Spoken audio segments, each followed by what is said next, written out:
Obwo kuronda akarorero k'ekibiina kya NRM kuri kugenda omu maisho bamwe banyeshengero abarimu Honorable Dan Kimosho, Honorable Dickson Kateshumbwa omunyeshengero wa Shema hamwe na Honorable Kankunda Amos omunyeshengero wa Rwampara bashabire orukubebembera omu ishengero akarorero k'omuhwezi wa chairperson obu bari omu banyabibiina Kazo district kandi bagamba ahari bimwe ebyakoreire ihanga ahakisiya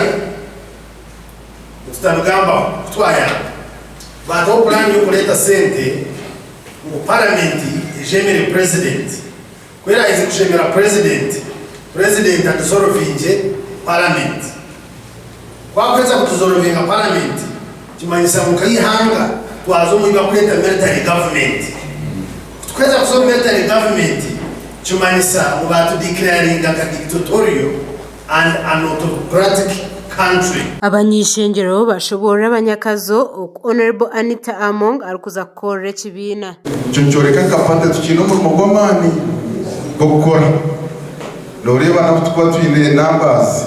ushanga batsingireyo yetpate register yoreka ngido twine majority. So what you are talking about the chukwa arranging a conference notice has come out in January na it we are also delegates. We are following the notice. We are all hoping nguntuza kuba turumu organize this time kororo kibiina cyanje kandi president wanje abo kureba ngo speaker wanje ogu na HTNSA president kandi amuhereza okurikiza obuhabuzi bwe yabaye ni cyakwenda kumushobora genda kimushobora na president nawe yahurira ngo cyine mu igufa arono kuyakitebe kanisa konka kutaruka kanisa babanyakibiina hene bagamba barebere no bikorwa mu ishengero kwihana itari yebembera Rebel MPs Sechkubo wagaba Tikasimire Sero Chamadidi Enarema customer y'ababingo mu kibiina koti y'ababingo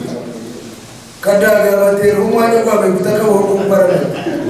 naye mwanaga bizime sincere umukazo ainde confidence y'amani kiku kugira ngo tusheme kumhereza kaburu abo one day parliament ekeshitari opponents beitu abantu baratwa mungu bayimuka umurikiko bagenda konka ngareba kugira controllingire parliament y'umukazi aba batorogu bashakwa sima na umumurikazo ahagwa Tayari West.